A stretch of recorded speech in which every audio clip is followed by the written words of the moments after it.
when people say, what do you do? I like to have an answer. I don't like the word I'm retired because I do things, and I think I do things that mean a lot to me and mean a lot to other people, and I enjoy having that option. So I call myself an encorepreneur. It's having my hand in different things, some of it for a fee, some of it's for free, some of it's just for me, but it's not the same pressure as someone who is an entrepreneur that has to make payroll, that has tremendous financial pressure on them. So the growth mindset, I mean, it's ideal for all of us at any age and stage, but especially, we've all been in places with, maybe it's not money, maybe it's something else, but we figure we're stuck. It's never gonna change. It's like there's no way out of this. It's like you almost resign yourself to waking up in the morning, slugging out another day, and it's never gonna be different. We just hope it leads somewhere. And there's no vision in that, but a growth mindset can start with a vision, like, what do I really want?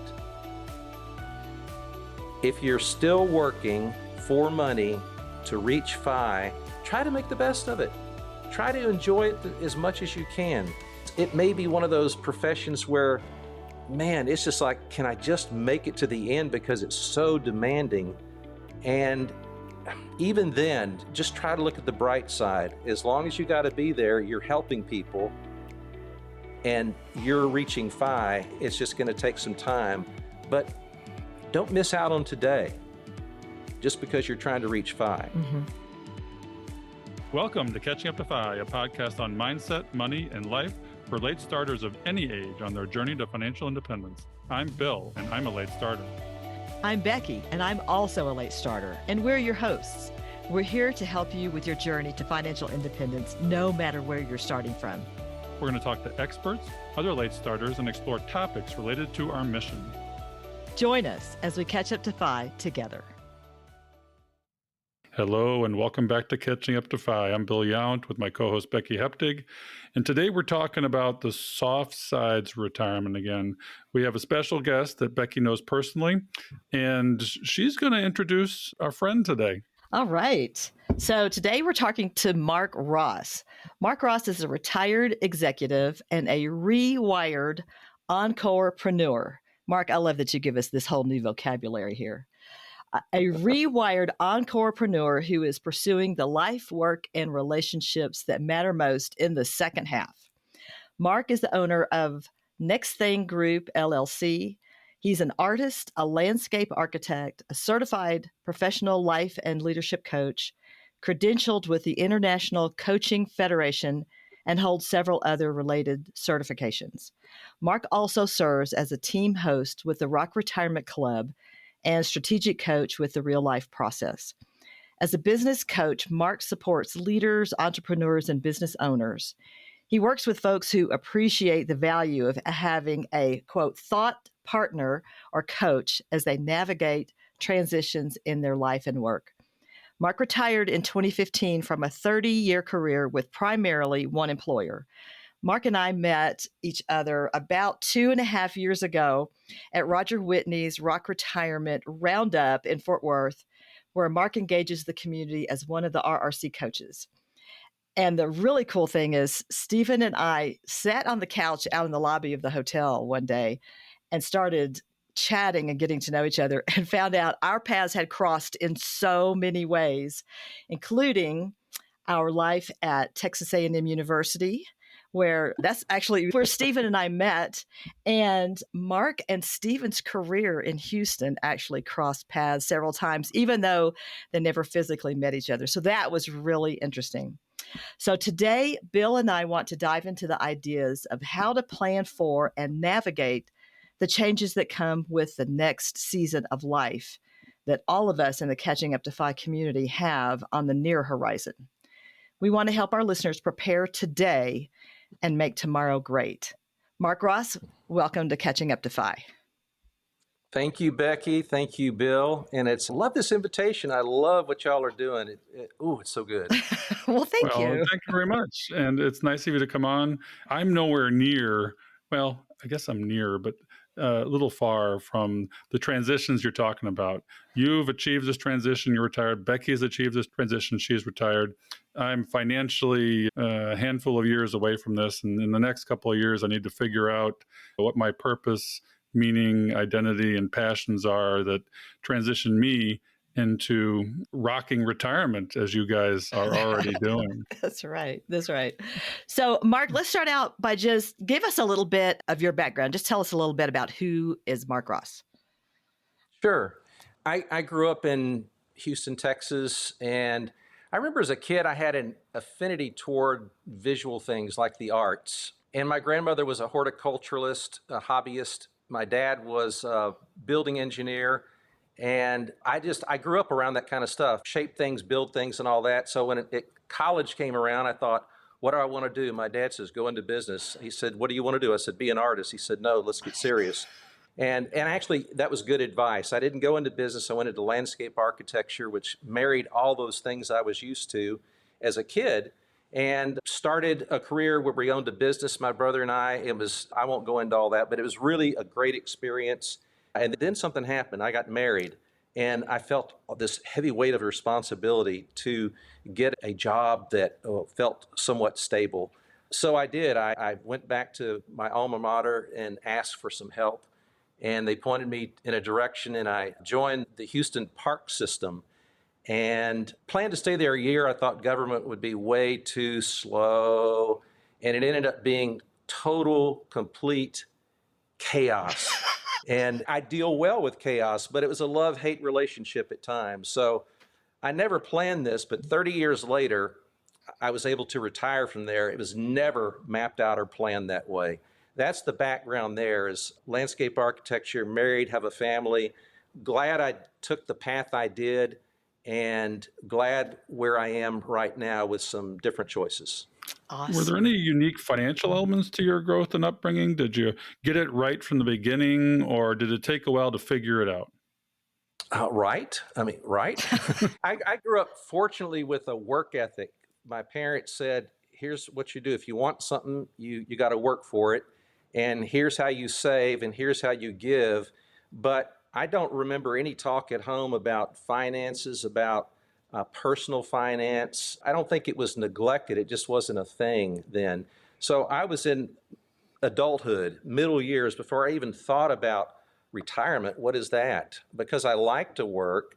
But there were days when I started looking around saying, man, some of these people are stacking up some Benjamins, as they say. And I have this career where it wasn't super, super high paying at the time, but they had this thing called a pension, which I really didn't think about too much at all until one day when I started thinking about it. It started to come together in my 50s. So I really was in my 50s before I started thinking about how could I reach a point where I could have more freedom. I didn't know what the term at that time was, FI, financial independence, but because I didn't really want to retire. But yeah, I didn't grow up thinking about that kind of stuff. It just kind of sort of happened. There's more to the story, but I'll stop there. Well, you mentioned a pension, and a lot of us don't have one now. And how much of an impact did that have on your retirement? I mean, what percentage of your present income is that? And how much did you have to save in addition? And were you a natural saver throughout your career, or did that start later too, because you succumbed to lifestyle inflation, much like I did? I don't know if that's the case or not. Pension for me has played a huge part. Again, I didn't appreciate what I had at the time it was growing. Approximately covers about 65% of our expenses. And it wasn't until I was in my 50s, early 50s, that I really started to think about personal finance and when might I be able to retire. I had no help. There weren't that many books out there at that time. There weren't podcasts like we have now. There weren't friends that talk about this kind of stuff. So I was kind of I was in the dark. I didn't know. And actually, when I retired from my position, I wasn't 100% confident at all. I had worked with a financial planner for a fee, and he told me, yeah, if you could leave at this age and earn some gap income until you turn 65, then you can turn on Medicare and all that kind of stuff. And I was just like, it went like this, wah, wah, wah. I thought, I don't even know what you're talking about. The Peanuts version of financial literacy. Exactly. So no, I have to say, I was diligent, I'm smart, but I was also ignorant. And I just didn't have the surrounding like you offer and Becky and so many others to become savvy and not just knowledge, but application.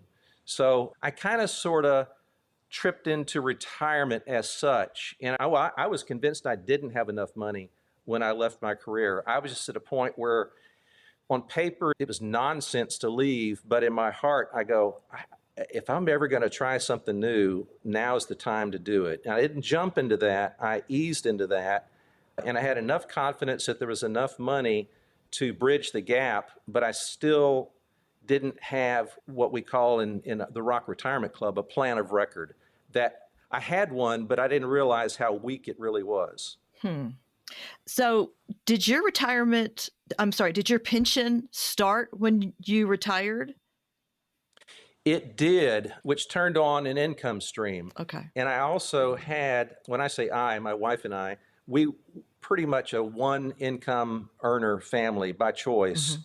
So we didn't have that double income. We had one income with kids, not a double income without kids. So there were times where it was pretty constrained for a while, but the pension started upon my retirement, which is really what allowed me to step into that space. And the money we had saved and invested became the gap income that we needed to make the difference each year. Okay. And I have to say, that was December of 2015, and now it's February of 2024. I can't believe it's been that long. And I had tremendous trepidation in the beginning. And I have to admit, I still had some noticeable trepidation the first few years, because whenever I get a paycheck once a month through this pension, I would pinch myself and say, is this really real? Can I really trust this? And I don't really worry about it anymore. I think about it. I don't dismiss that anything can happen. So I have a backup plan for that, because I've learned a ton about personal finance post-retirement rather than pre-retirement. Gotcha. So it's never too late to start. Well, no, it's not. So you did have a pension, but it didn't cover everything, but it gave you a little bit of confidence. So I'm going to circle back a little bit. You said that you left employment, even though it didn't make sense on paper, because you had other things you wanted to do and felt if you were ever going to try it, you needed to do it then. But you planned on having other sources of income. Is that right? I did plan on that. I just didn't. I knew where some of it would come from, and I knew where enough of it would come from for a while. But the financial planner I worked with told me, yeah, you probably ought to plan on making $50K a year or something like that until you turn 65. And that was like, it was really bad advice. It really was. It was a misalignment with who I selected to help me at that time. Be careful who you work with. Another thing you talk about that Becky mentioned in the introduction, and you've alluded to this already, where you said you rewired instead of retired. And it sounds like you don't like the term retired. To me, it sounds like you never really retired. I'll have to say, y'all, in the beginning, some of my friends who would say, oh, you like retirement? And I would get defensive, even though I'm a pretty passive guy on the surface. And I'm sure it showed on my face, but it's like, to me, that was a fighting word, because retire, the way I'm a literalist when it comes to certain words, and that meant retire means to withdraw, to rock your life away, not rock your life into something new. And so it's a hang up I had. Doesn't bother me much anymore. Someone says, hey, are you retired? I go, I'm working at stuff I enjoy in my retirement season. I play along with whoever's asking me that question, but I don't like the word. And I think a lot of people that are retired don't necessarily like the word. A better way to put it is job optional or financially independent or recreational employment. So I do have a business that makes money, but that word you mentioned earlier, Becky, encorepreneur, it's like I finally reached a place where I go, who am I now in this season? What's my identity? I know who I am as a person, but when people say, what do you do? I like to have an answer. I don't like the word I'm retired because I do things. And I think I do things that mean a lot to me and mean a lot to other people. And I enjoy having that option.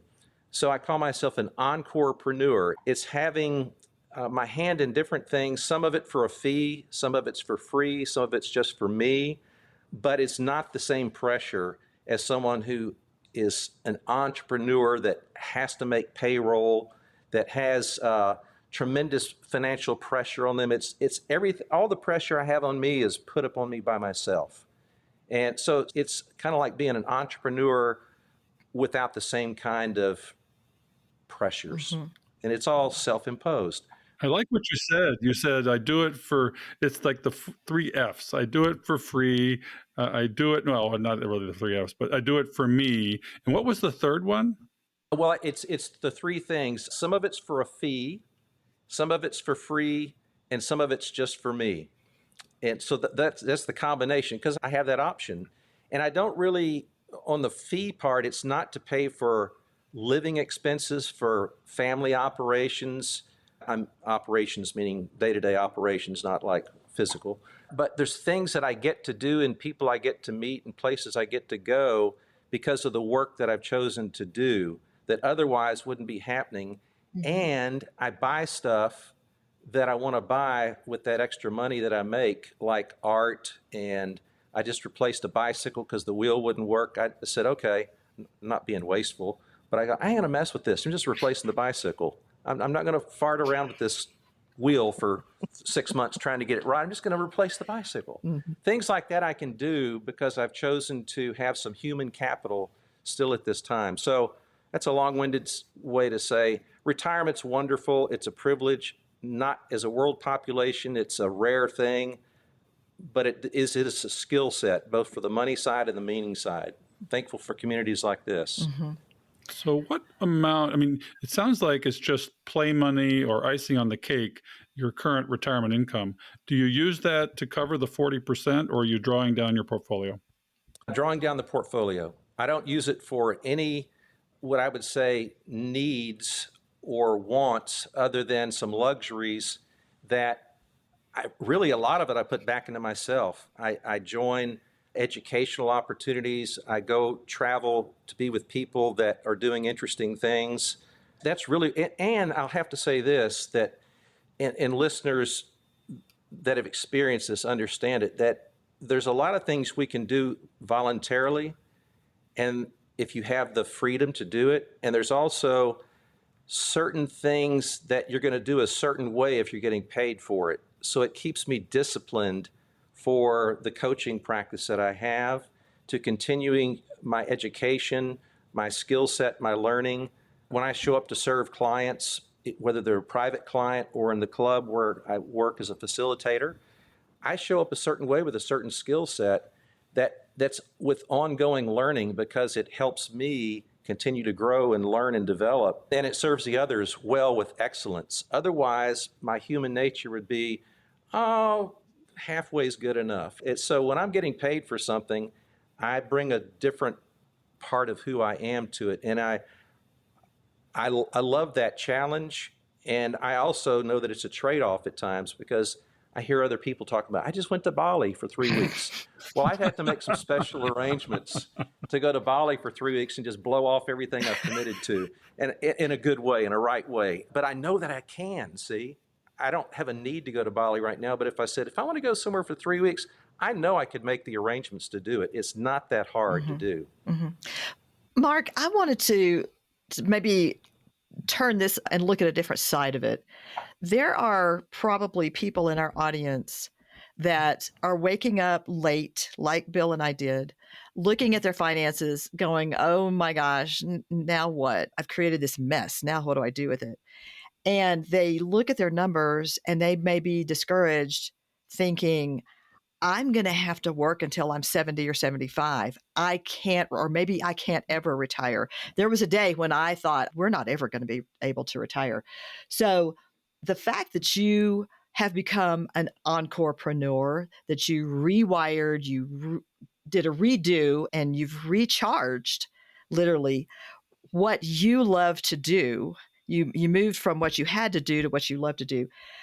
Even though you're not using that income for daily operations, do you think that it would be possible for someone to follow a similar path that you did, thinking, okay, I still need to bring in income, but maybe I don't have to do it in the grind that I'm doing right now. Maybe I do not have to grind for 20 more years. I can rewire and look more at what I'm passionate about, but still bring in income.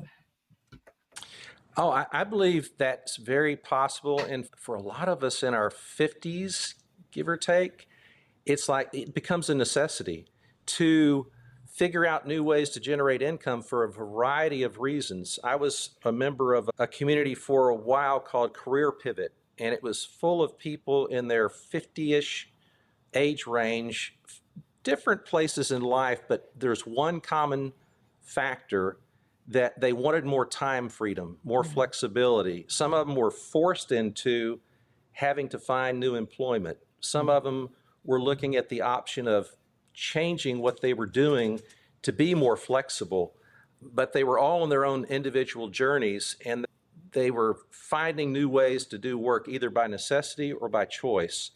So one of the reasons I've read why numbers are so high for people in their 50s and 60s becoming entrepreneurs is because they can't find a job. So they have to create something, some kind of gig economy assignment, self-assignment. But no, I think in the rock retirement world, we call that pre-retirement. You can say, okay, I'm going to do something to earn some gap income, which was really my path. I said, I need to do something to earn gap income.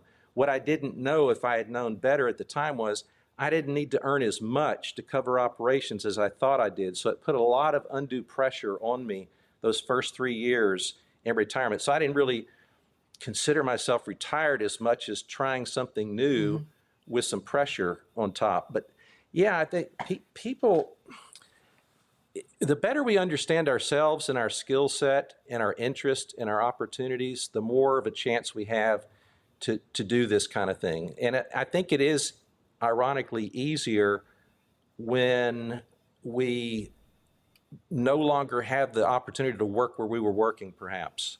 Maybe we were laid off. Maybe we were resourced out. Maybe who knows? But then you don't have a choice. You got to get after it.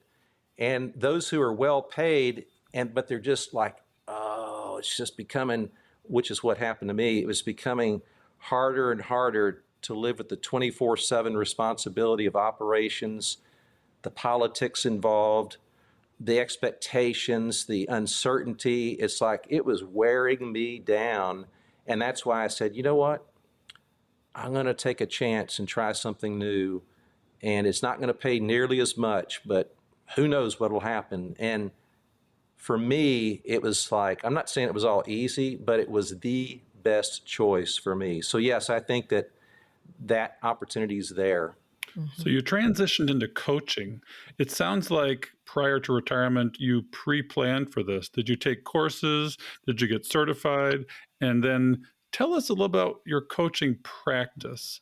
Who do you coach? What do you coach? Is it financial coaching? How did that transition come about? And how much joy do you feel in doing something completely different? Yeah. And this involves a little bit of quick high-level story. In my early 50s, I started having this sense of unrest, like, I want to do something new, but I feel kind of stuck. I wonder what I could do. I've been doing this for so long. It's all management. And when you're in leadership and management, you got to get results through your team, through others. And sometimes you lose touch with yourself, like, what could I do myself with my own hands or my own mind, where I'm completely responsible for that kind of skill set.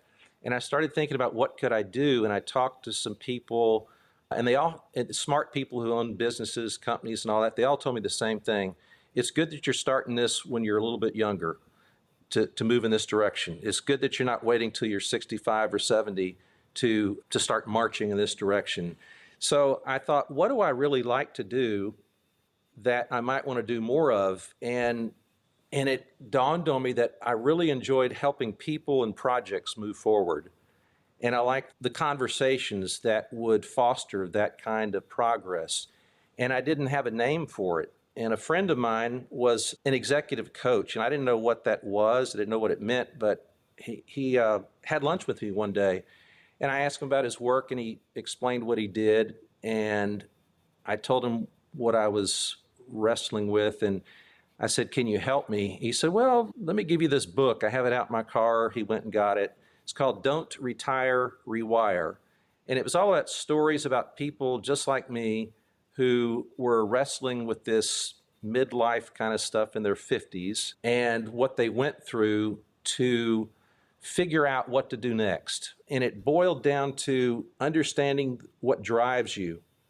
And we call this today needs and values, or at least needs, but I call them drivers.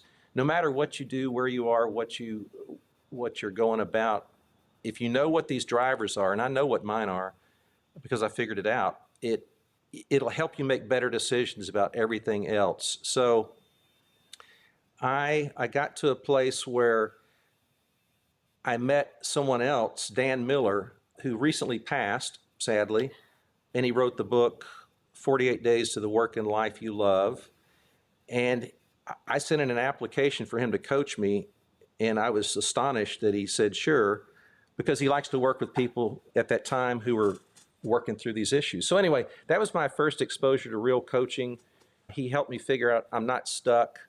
There are new possibilities. And here's everyone listening, lean in now.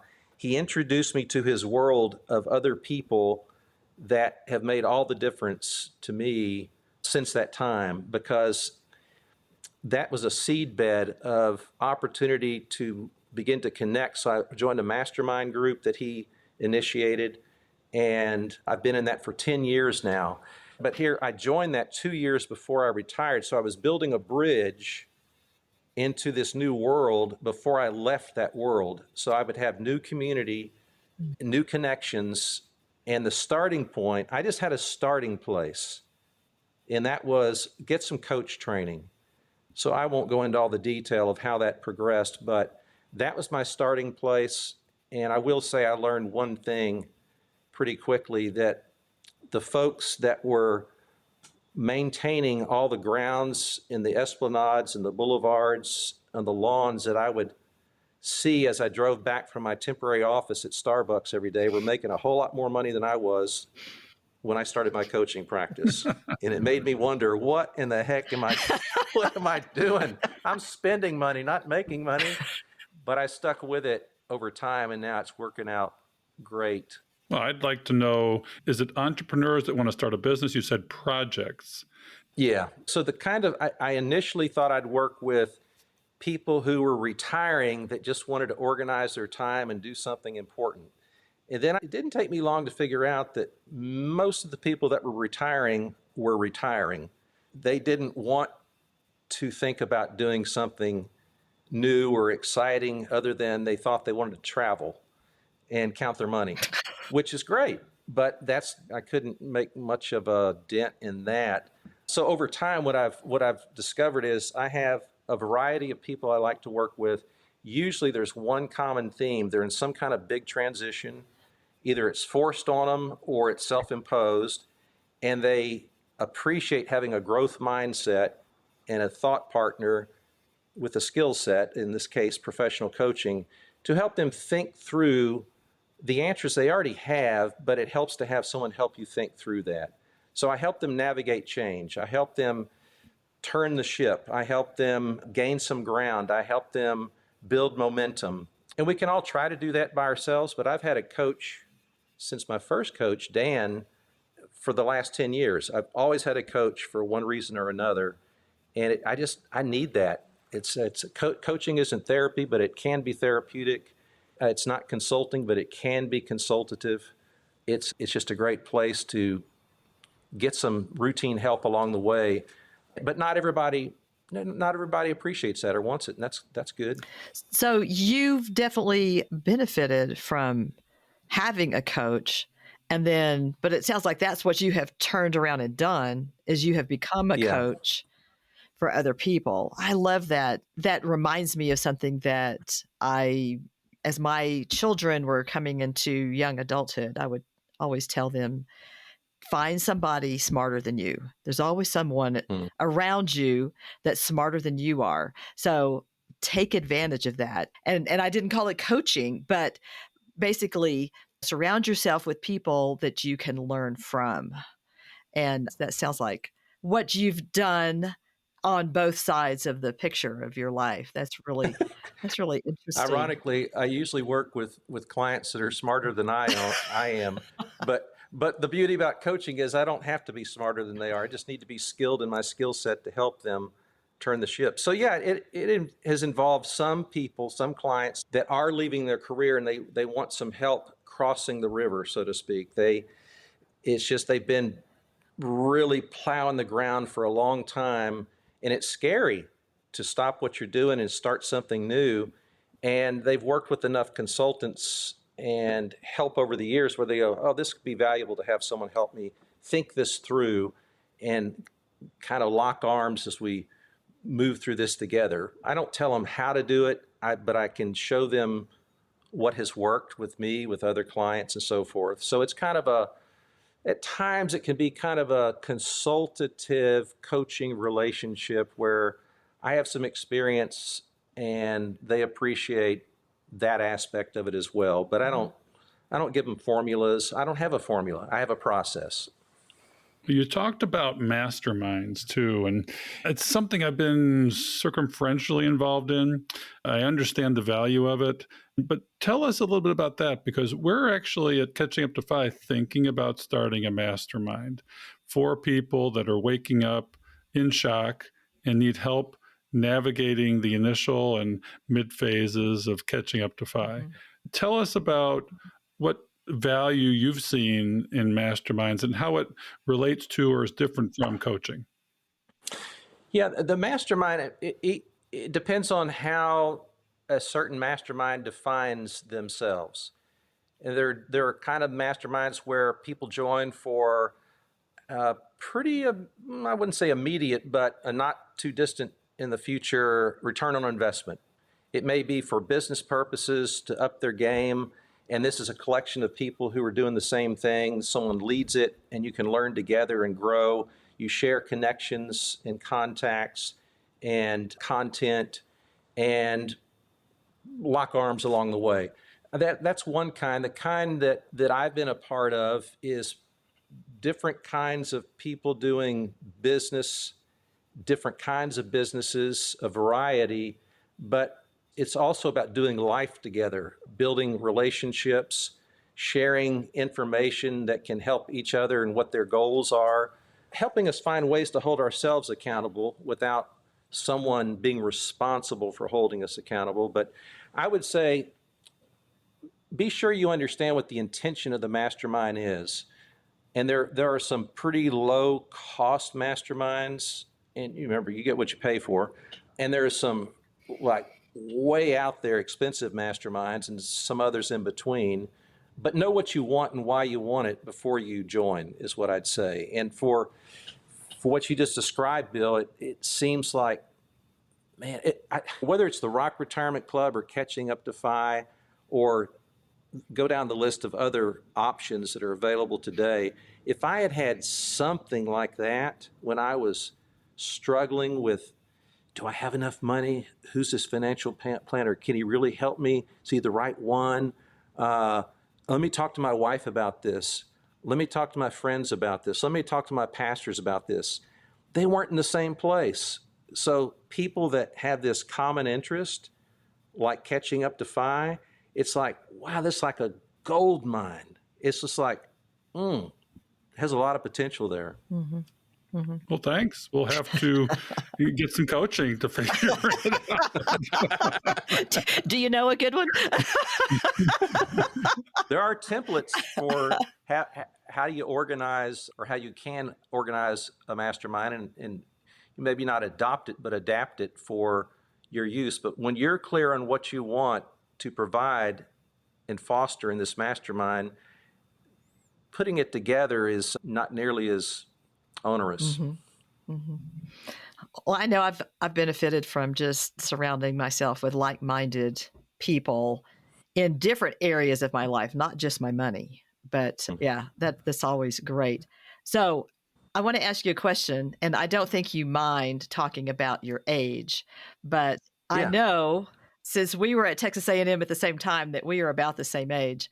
So you've been at this FI thing for a while now. So how Mm-hmm. has that worked out? Because you talked about the unrest you had in your 50s, but if you don't mind telling us how old you are now. Oh, yeah. I had just turned 59 in November of the year I retired. And I psychologically, I don't know what it was, but I thought, I want to leave this part of my work in my 50s. So I did when I was 59 and 3 months or something like that, 59 and 2 months. Now I'm 67. But 59 and a And half is the where you're supposed to retire. well, I knew about that and the value of that. And in my employment, you had to be 55 to touch some of that 457 money at that time. And fortunately, I didn't need it right away. This is a quick story. Well, it may make some people mad. I don't know if I should tell it. Oh, But tell just, it. okay, listen. Oh, absolutely. We love stories. Yeah, look for things that happen in your life and you don't think much about them at the time, but over time you look back and go, wow, that was so fortunate. And so when I started that job that I had for the 30 years, remember I was going to do it for a year because I thought I'd be bored, but it was chaos. So I wasn't bored, I was challenged. By the way, it was always chaos, but at different levels. But I never got bored with it. But my boss at that time, after I interviewed, he called me and said, hey, if you can start 3 days later or earlier than you had planned to come in, we have this program where you can get paid for all your sick and vacation time when you leave. And I'm thinking, okay, here's what I heard. We need you here 3 days earlier. I didn't know what he was talking about. What is sick and vacation time? Later, I'm not staying there more than a year. I said, sure, no problem.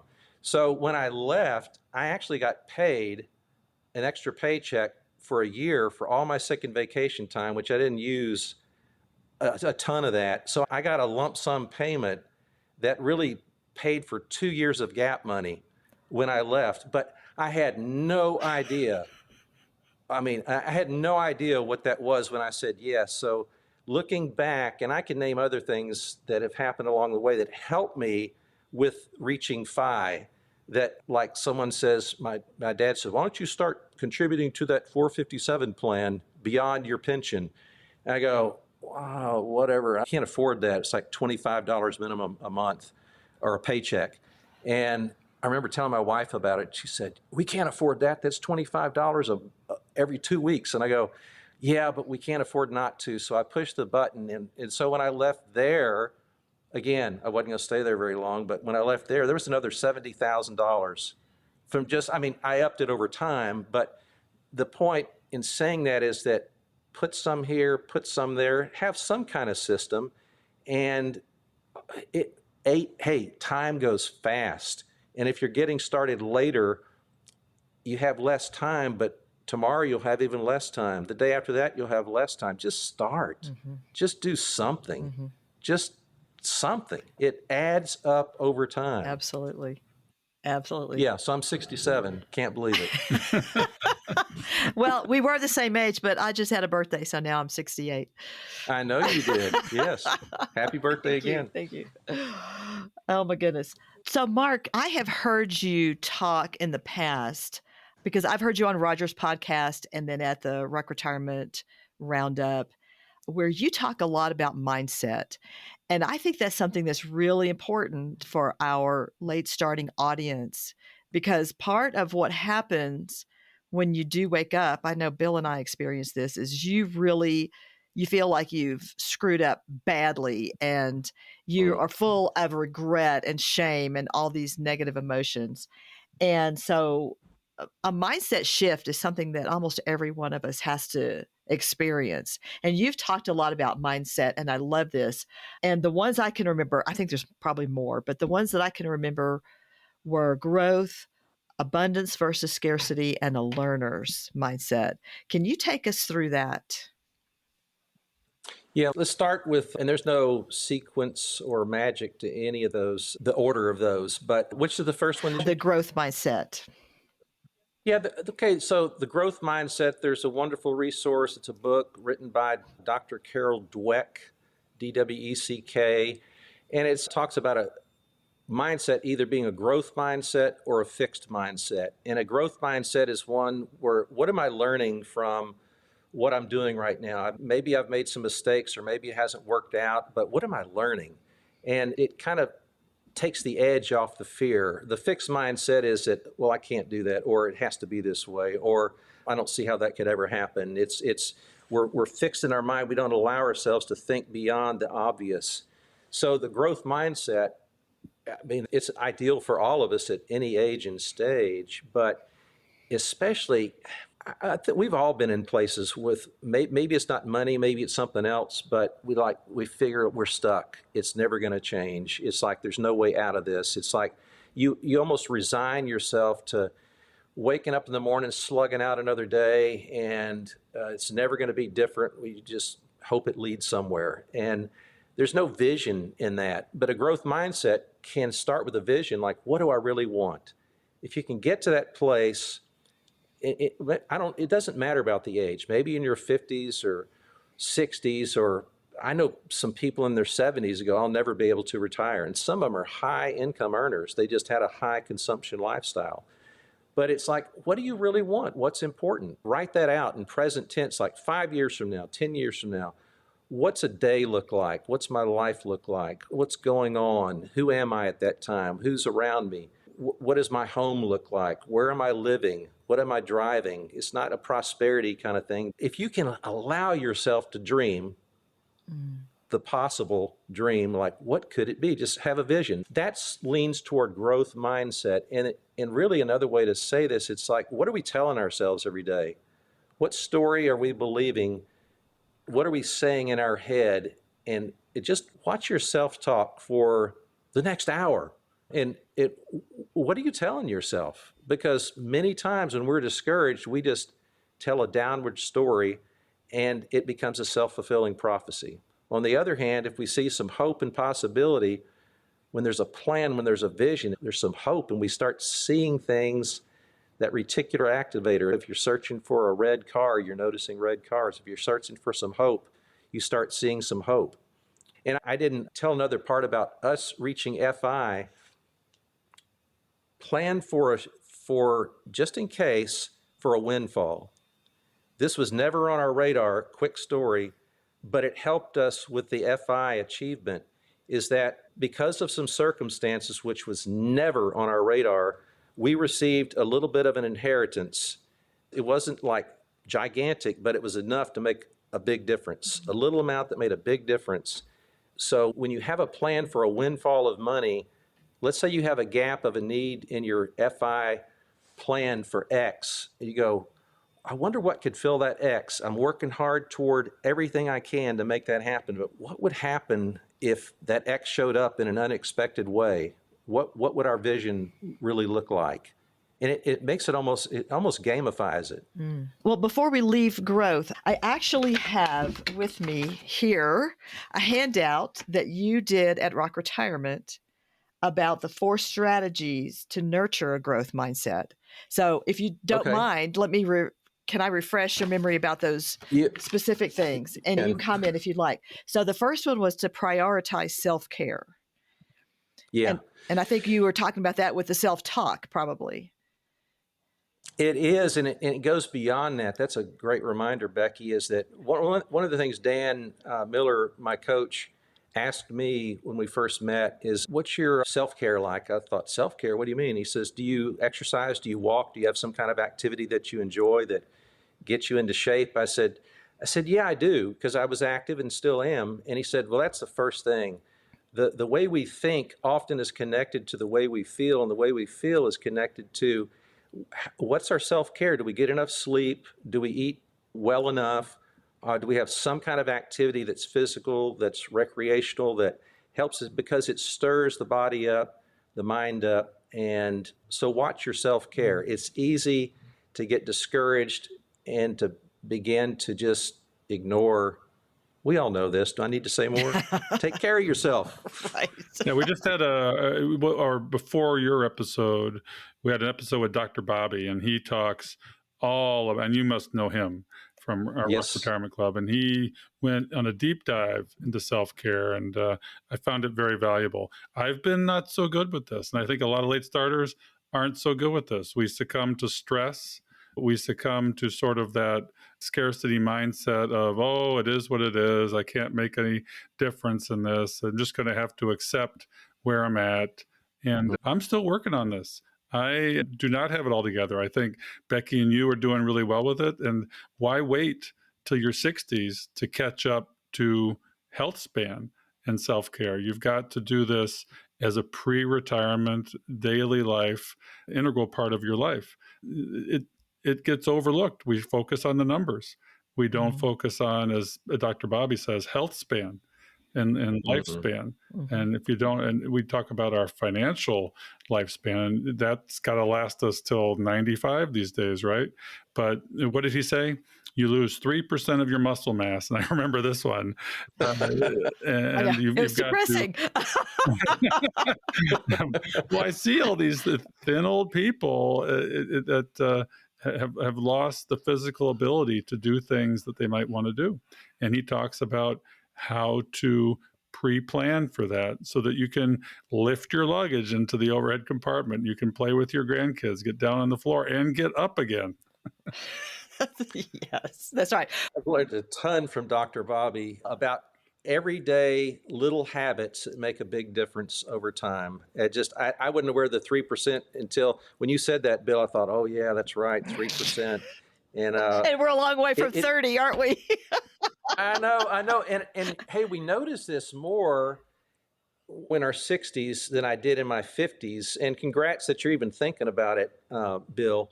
That just when I was obviously working my full-time career, it was hard to squeeze it in. And now I have more time, and it's part of my job every day just to stay healthy. I used to feel, believe it or not, I used to feel a little bit guilty that, can I really go out in the middle of the day and do something that might be fun and healthy and all that kind of stuff? Now it goes like, I'm looking at today, it's beautiful. I say, I can't wait till this afternoon. I'm headed out.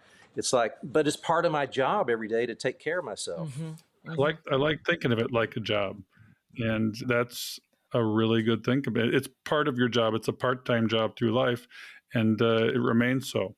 Now, you talk also about embracing new challenges with a learner mindset, and you've talked to us about how you did that. How do we encourage our audience to embrace a learner curious mindset? It seems like curiosity breeds longevity.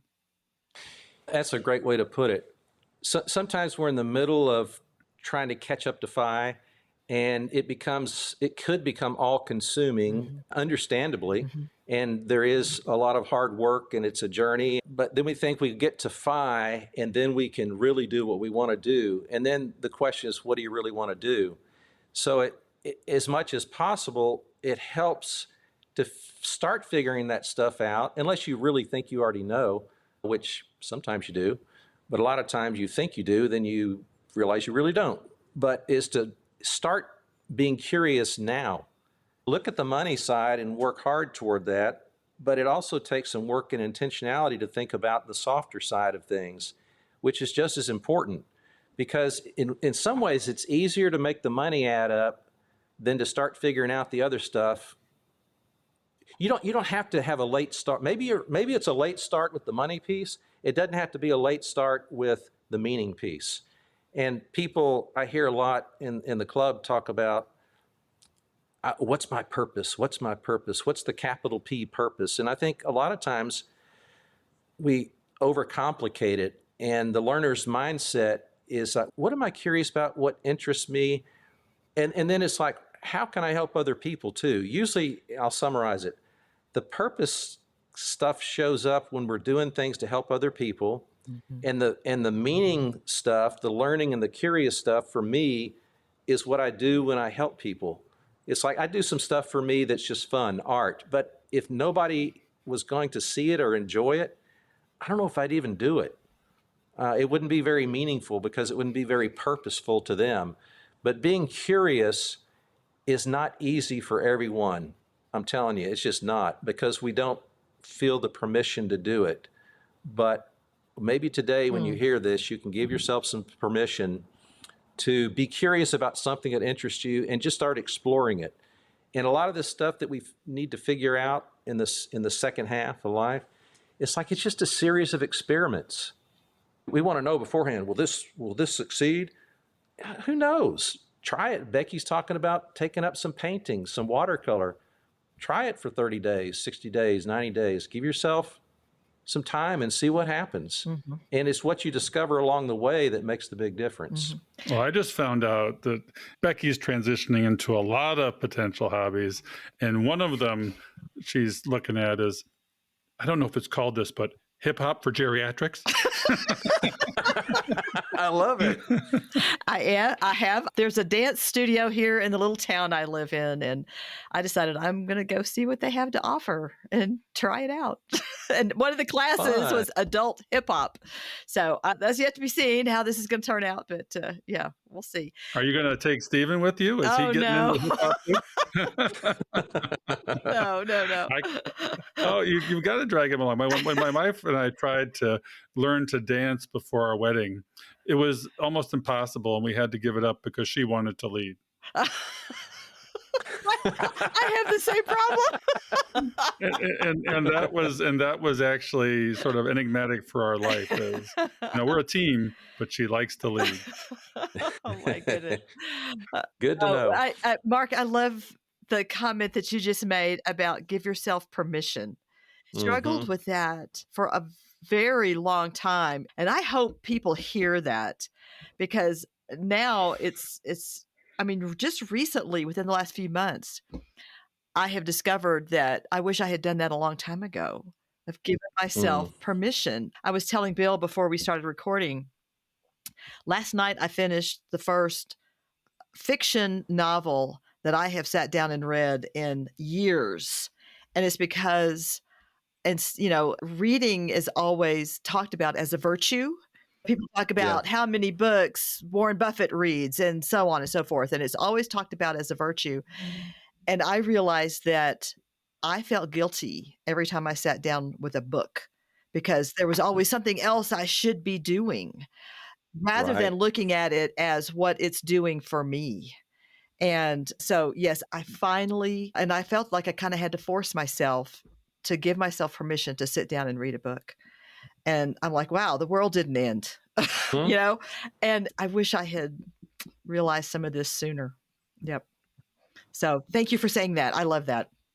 Sure. Well, we've been circling around something that you and your Rock Retirement Club and Roger Whitney talk about. And this would be a good way to summarize the episode, I think. And you refer to it as the 8 pillars of retirement. There's financial ones and non-financial ones. And we sort of scattered them throughout the show today, but there's a few more we may have not talked about. Can you take us through, and they're not labeled as you might suspect when you talk about financial, for example. Take us through what those are so that people have a framework to think about, okay, what are the 8 things I should be focusing on for retirement? That's a great way to summarize it. And we have those pillars in the club because it keeps us organized in our thinking and the content that's presented in the questions that are asked. The first one in the financial side is vision, like giving yourself permission to really think about, what do you really want? What could life be like at the very best? Forget about how much it costs. Just, you're each unique who are listening to this. And if you are married or have a partner, it's not just you, but if it was just you, what would it be? And then y'all can compare notes. But what's the vision? What could life be like? What would a day look like, a week, a month, a year, a season? And then you move into, okay, well, let's test it. Let's look at some money. What's feasible? Let's look at our resources. And how feasible is this vision of ours? And it may fall flat. It may be, this vision's going to cost $10 million and we have $1 million. That's okay. Whatever, it's just the first pass. So that's how feasible is this? So you see it's a back and forth thing until you find an adjustment of something that's going to work. The next is, let's say the plan is feasible, we got enough money, We think we have enough money, but let's test it. Let's see how resilient this plan is. And there's software that we use in the club that you plug in the numbers, push the buttons, and it does all the calculations for you in an oversimplified way. But it'll begin to, okay, let's see, how resilient is this plan? If the market goes down and I'm depending on that, if we have a health incident that we didn't have covered, if we don't have this piece of the plan, how resilient? So what's the percentage of possibility this could work? And maybe it's 50%. Well, let's make some adjustments. Maybe it's 75 now. Let's make a few more adjustments. Maybe it's 80%. What if I don't live to 100? What if it's 95? You play with the numbers, and again, all this is software. You just move the dials and it tells you. So you could probably stop right there once you have a resilient plan of record. And by the way, that's just a moment in time. Throughout the years ahead, at least once a year, you just peek in and see, how is this going? Is it really still feasible and resilient? Things happen. And then if you're an optimizer, that's the fourth pillar, is like, what if I waited till 66 and 7 months instead of 66 and 4 months to claim Social Security? What if I waited till 70? What if I did this? What if I did that? It's like people who are really into spreadsheets and having spreadsheets for their spreadsheets. It's like, be careful about this, because Roger Whitney, the owner of the club, always says that the more we try to optimize, it's really just trying to control and convince ourselves that we have complete certainty, and that's impossible. Mm-hmm. It just doesn't happen. Three things we're never exonerated from: uncertainty, pain, and work. If you think about that deeply enough, you'll see it's true. There's never a perfect plan, but that's the financial side. You can have a vision. Is it feasible? Is it resilient? And if you really want to optimize and turn those dials just for fun, go ahead. Now, the non-financial side, you have health and energy, or health and wellness. That's about, if you have all the money, you know what you want to do with your time, but you don't have the health to do it, doesn't get you very far. So we have an aspect in there talking about, what does that mean? Functional health, as Dr. Bobby in the club says, if you want to pick up a bowling ball and bowl, you better do the work that it's going to give you the strength to do that when you're 80, if you still want to be bowling, or 90 or whatever. So we talk all about that, is health and wellness, self-care. There's the mindset. How do we think about our life? Are we growth mindset? Thinking, well, curious, let's experiment, let's learn. What are we learning about ourselves? What could we experiment with next? What's really working? What gives us energy? What doesn't give us energy? Rather than, I'm stuck. It's not going to get any better. There's no hope here. It's not going to get, just accept it. Just manage expectations, low, low, low. That way we won't be disappointed. And then there's the passion and work pillar. Talking about things, passion just means, sometimes we think passion brings all the joy, but what passion is, sometimes just hard work. It's like, I'm passionate about, if I'm a bodybuilder, I'm passionate about building my body, but it's a lot of pain in that process. So passion, if you look at that definition, it can have some pain involved in it because you care so much about something. A lot of people in retirement, and I know I may sound like I'm droning on, but here's really important. They say, I'll never work again. Well, guess what? If you're financially independent and you consider yourself retired, if you really examine how you live your life, unless you're sitting in a chair or curled up in the corner, you're always working at something. You just don't maybe want to call it work. But if you want a certain outcome, you got to work toward it. So we're all working. Just admit it. Some of us still need to get paid for work or want to get paid for work, but we're always working at something. So we like to talk about that in the club. And the last one is relationships. So you have health and longevity, or health and energy. You have mindset. You have passion and work. And then the last one is relationships. Wow, that's at the heart of all this. Nobody wants to be lonely. And as we age, it takes a lot of intentionality sometimes in certain seasons of life to to build these relationships, whether you're single or have a large family, community around all these things that are going on in this season of life. The relationships are that's where the real gold is. You may reach FI, you may have some health, but if you don't have some healthy relationships, we all know this, life grows pretty thin after a while. So those are the 8 pillars, big chunk of financial, and then the non-financial, and they really go hand in glove. But I will say that almost everyone says, I got to get the money right. And you're right, you got to get it right enough. But start working. If you're catching up to FI with that piece, start working on the non-financial piece as well, a little at a time. And I'm going to say one more thing that no one's asked about, but I have perspective on this now. If you're still working for money to reach FI, try to make the best of it. Try to enjoy it as much as you can. It may be one of those professions where, man, it's just like, can I just make it to the end because it's so demanding? And even then, just try to look at the bright side. As long as you got to be there, you're helping people and you're reaching FI, it's just going to take some time. But don't miss out on today just because you're trying to reach FI. Don't miss out on today. That may be the title of the episode. And that's a great way to round it out today. Becky, do you have any final questions for Mark? No, I think we've pretty much covered everything that I wanted to. And Mark, this has been really great. You brought up a lot of things for people to think about. And I hope that they've heard it. And I hope they take the time to really process this. There are some nuggets in here, like watch your self-talk. That's something that you've got that voice in your head all the time. And those of us that are starting late can really have some negative self-talk sometimes, and give yourself permission. And there's just been so much in here. Thank you so much for spending the time to chat with us today. You're welcome. And hey, by the way, I'm still sorting through all this stuff. I'm still figuring it out. I just learned how to enjoy the process more now.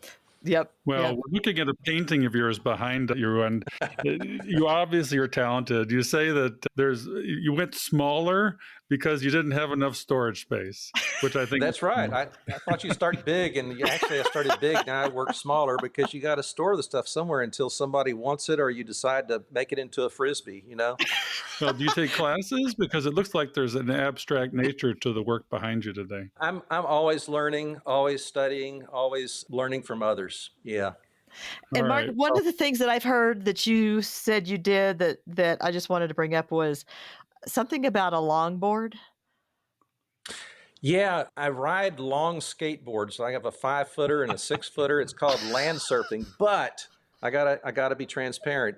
My wife had one of those freak accidents. Everybody always tells you when you're younger, don't fall. And when you're younger, you go, why would you fall? Well, she slipped off a curb, broke her ankle about 6 weeks ago. So ever since then, I said, I don't think it'd be smart for me to go ride because if I fall, I cannot afford to break anything at this point. One of us has to be well. But I still ride my bikes. I have a smaller bike and a larger bike, and I wear a helmet. But I put the skateboards, I think about that every third day. I go, when am I going to ride that again? Not yet. So, yeah, but I do. I love that. Well, yeah, fear encroaches into our lives as we age, and the fear of falling is very real. I see it every day. Falls. And that's why you've got to stay fit. People don't realize that a hip fracture in an osteoporotic older lady has a mortality of a year. Yeah. Often. So avoiding a fall, staying fit mentally and physically are incredibly important. We haven't talked about the numbers today. We'll talk some more about numbers later, but thank you, Mark, for getting our minds straight. Thanks for the invitation.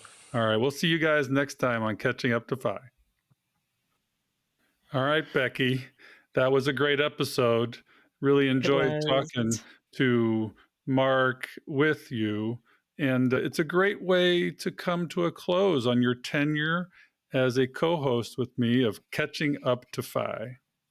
Yes, this is the last regular episode that I'll be the co-host on. I know that we talked, probably a month or so ago about me stepping down. So today is actually the last episode that I'll be on as a regular co-host. And I just want to say, Bill, how much I have enjoyed this, how much I've appreciated the work and the effort that you put into getting this off the ground, because it wouldn't have happened if it had been up to me. And it's been a wild ride and it's been fun. And I just want to let everybody in the community know how much I love them and support them. I pray for you, and I will still be around. I'm going to be in the Facebook group, and I will probably still be doing my weekly Money Minute. And so this is not goodbye. It's just farewell for now. Yeah, it's as the Germans say, auf Wiedersehen. Becky will be around. She's become one of my best friends. This would not have gotten off the ground if I didn't have a partner in crime, an accountability partner. It had been a dream of mine for years, but I was too scared to do it by myself, quite honestly. And just like we've talked about in many episodes, it's the relationships that make it happen. And there's a lot of solo host podcasts out there, but honestly, I like it when there's more than one host. I like the Right. perspective. I like the conversational nature of it. And Becky, I am forever grateful to you. You just had a Well, thank birthday, you. and you're moving on to a different season in some ways. We may have talked about it before, but you're going to be busier than ever, right? What you got planned? Well, I have to be careful that I don't like fill every minute immediately with new things, but I am excited about some of the new things. They've been on the back burner for a long time. I am going to spend more time with family, and I'm going to try some new endeavors. I don't even know why this has cropped up, but I've recently discovered that I have a desire to possibly try my hand at painting. And as part of my exercise routine, I haven't tried it yet, but I'm going to try going to this little dance studio that's here in town and see what they have available for senior citizens. And I saw there's a line dancing class. I know I could do that. And there was also an adult hip hop class. So it sounds crazy, but I'm going to see what it's all about. So lots of new things. All right, not breakdancing? No, not breakdancing, but hip hop. Hey, that sounds fun to me. Well, as you all know, we're transitioning to a new co-host. Jackie Yes. Cummings-Koski is joining us here. We're recording episodes with her in March that will start airing in April. So, we're excited. Jackie's got, great credentials. She's a CFP. She's an Absolutely. author 2 times over. She's been in the FI community a long time and is a very active member of our community. She's a moderator in our community. She's an expert. There are so many things that I'm a little intimidated, quite honestly, but it's going to be absolutely great to move on. We're not going away. We're only going to grow with your help. And now Jackie's going to be adding her spice to the show. I am so excited for Jackie and for the Catching Up to FI community. Things are going to be awesome. I mean, things will be different. Seasons of our life change. We're all old enough to know that. So this is a new season for Catching Up to FI, and I'm very excited about it because the combination of you and Jackie, I think, is going to be amazing. And I literally can't wait to see where Catching Up to FI goes from here, because I think it is going to be new and fresh and energized, and it's going to be great. I'm so excited for our audience to experience Jackie because they're going to love it. Yeah, I mean, we're actually recording with Mr. Money Mustache, Carl and Mindy Jensen, these pillars of the FI community. So, we're going to have great stories. We're going to have great mindset. And, Jackie and I may even start, a mastermind group to help at a different level our community and niche it down to those that are interested in going on a journey with us to help them at a different level reach their goals, their dreams, and their financial milestones. I think that's great. It'll be exciting and fun and terrifying all at the same time. Yeah, anything new. I've gotten kind of comfortable, and the podcast needs to grow. It's been organically growing, but there's more work to do, obviously. There is. Well, I again just want to tell everybody how much I have appreciated the support that you've given me and the people I've met, the community that has formed. And I just want everybody to know how much I love you. And I also want you to really hear this. You can do it. This is possible. I know you may be sitting in a place right now where you feel like there's no hope, but I don't want you to stay there. Don't stay stuck. There's lots of us out here for you, supporting you, praying for you, encouraging you. So you can do it, and just keep listening. Becky, thank you from the bottom of my heart, and I thank you on behalf of the entire community for all that you've given us. We'll see you next time on Catching Up to FI as a guest co-host or another guest. That's right. Hey, it could happen, right? All right. We'll find you out there. Take care, Becky. Bye-bye. We hope you've enjoyed this episode of Catching Up to FI. We would appreciate it if you could leave a 5-star review so that our message can reach others. We are not lawyers, financial advisors, accountants, or tax experts. Please consult your own professional advisors before making any important decisions. Our content is for entertainment and education purposes only. We'll see you next time on Catching Up to FI.